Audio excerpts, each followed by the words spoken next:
মোহাম্মদ আলী রিপন, আপনার কাছ থেকে একটু শুনবো। আপনি আমাদের দর্শকদেরকে যদি কোনো পরামর্শ দেন।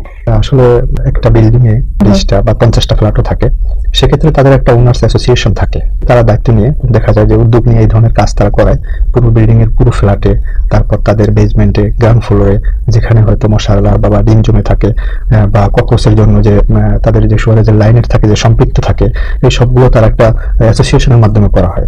ইন্ডিভিজুয়ালি আলাদা আলাদা একটা বাসা করালে এর আউটপুটটা তেমন একটা বেশি আসবে না।